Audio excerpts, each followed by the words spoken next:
Hi, I'm Kihn, and this is Introduction to Major Pentatonic Soloing. In this lesson, I'm going to give you a basic introduction to the major pentatonic scale and its soloing applications. I will give you three different positions to play the scale in different spots on the neck, and I'll break down all the licks in the practice solo that I just played for you. For beginner guitar players, the first soloing scale usually learned is the minor pentatonic, box 1, and that's this familiar scale shape. And the way that you use that if you want to do a solo and that's the only scale that you know is you're simply going to look for the root on the 6th string and plug it in, right? So if you're playing over an A, some type of A riff like this, and you don't know if it's major, minor,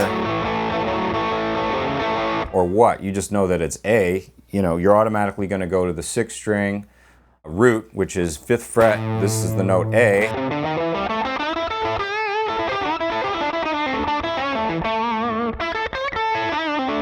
And you have that minor blues sound, which works good over some stuff, but actually, if you're playing over major chords, dominant 7th chords, anything that you know is in a major key, major pentatonic is going to be a more melodic scale choice. Simple 5-note scale, we have the root, major 2nd, major 3rd, perfect 5th, major 6th, and octave. And the reason that works well is because the major 3rd in the scale matches up with the major 3rd in those chords. So it's not going to have any clashing notes. Sometimes when you play the minor pentatonic and you lay on that flat 3, which is right here, has a tendency to sound a little bit dissonant over a major chord. Okay, so the easiest way to get the notes in a major pentatonic scale is to use the already familiar minor pentatonic, box 1,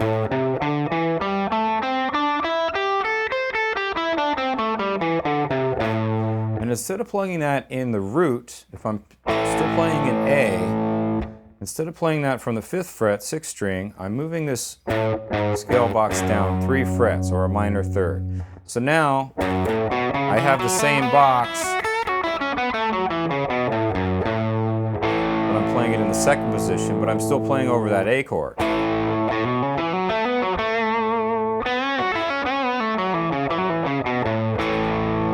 So you see there, you get a totally different sound, and that's a good thing to know, to be able to move that box down 3 frets, because that lets you use a lot of your stock minor pentatonic blues licks that you're used to doing, that you would normally do in 5th position in A, and move them down 3 frets, and you're good to go with your first major pentatonic licks. The first 3 licks that I have in the practice solo all live in this box.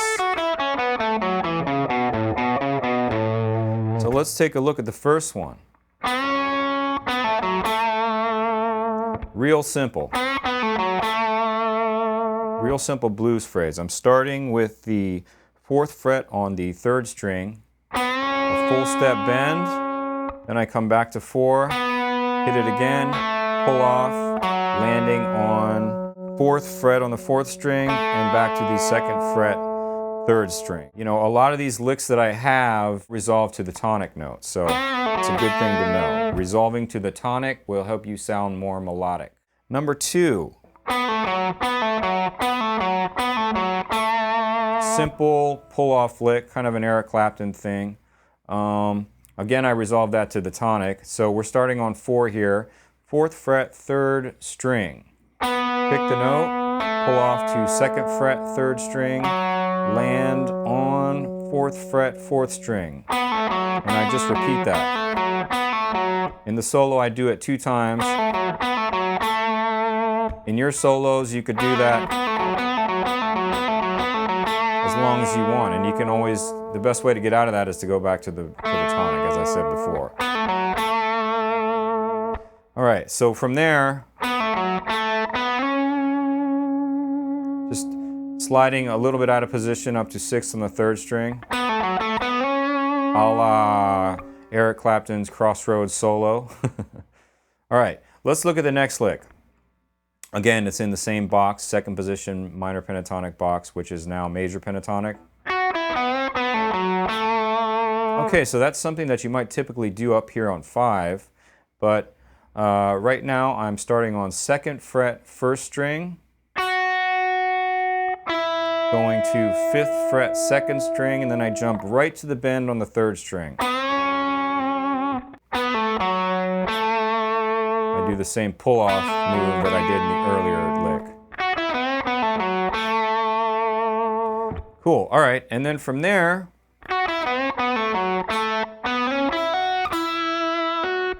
you know, that's just a simple shift. Now we're moving into kind of more of the 5th position area.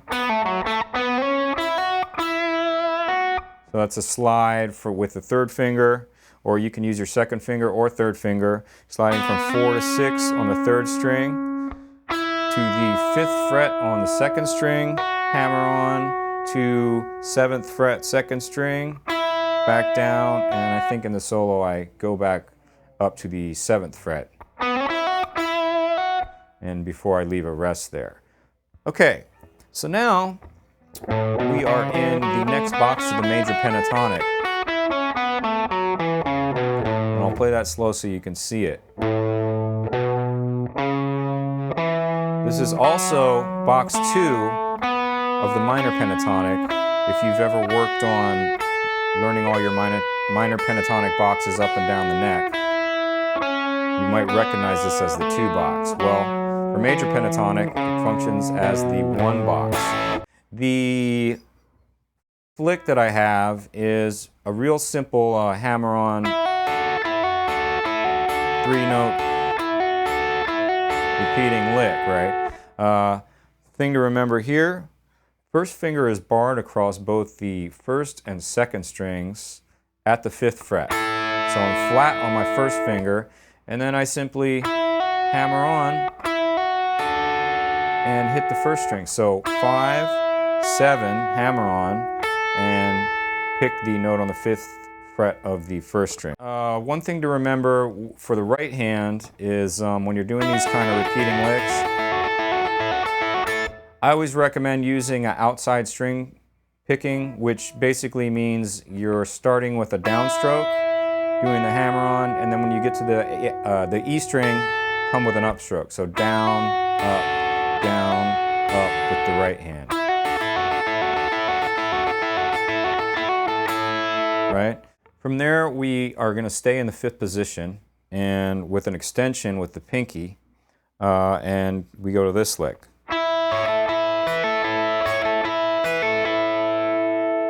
So that's another great repeating lick you can do in your own solos. You might extend that out.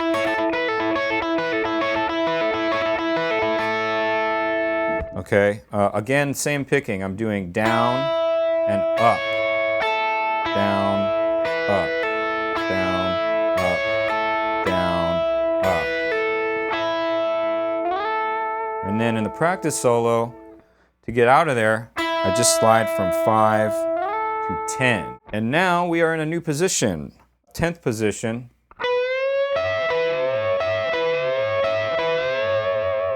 And that's a real common kind of a double stop bend, country bend. What's going on here is I have my 3rd finger on the 12th fret of the 2nd string. I'm doing a full step bend. And then I leave my pinky here on 12th fret of the 1st string, and I'm just going to leave that there. So I have basically both these are fretted together, and I just bend the note on the 2nd string. Next lick.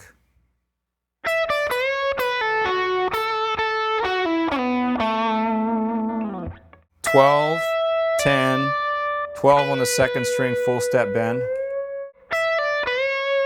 And then 2nd string, 12th fret, pull off to 10, landing on 11 on the 3rd string.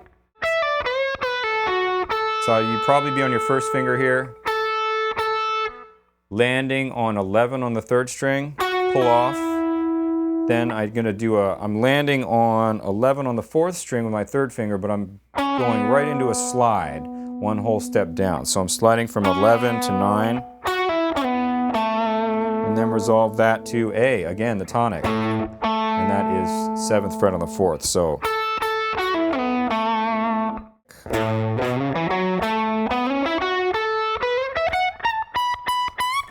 that was kind of crappy. One more time.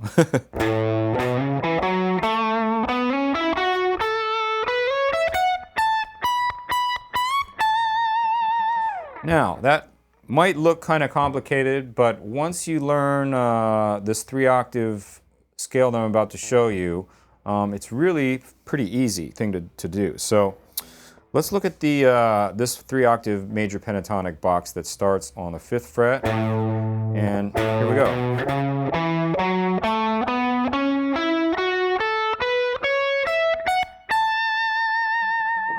Okay, so notice I do that all with fingers 1 and 3, which is kind of a cool thing.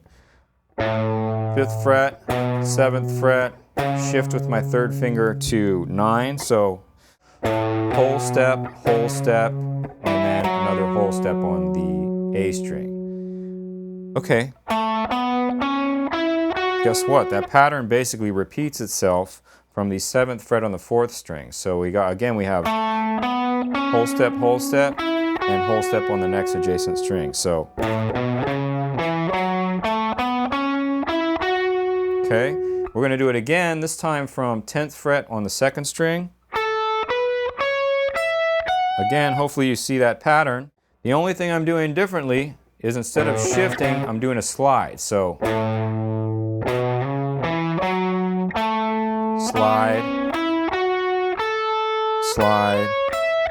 And then from here, actually in the solo, I go to my 1st finger here. So I'm going from 14 on the 1st string to 17 on the 1st string. And the reason I go to my 1st finger is so I can have access to 19 here for this bend. Okay, I hope this has been a useful lesson for you. I've shown you 3 scale positions of the major pentatonic.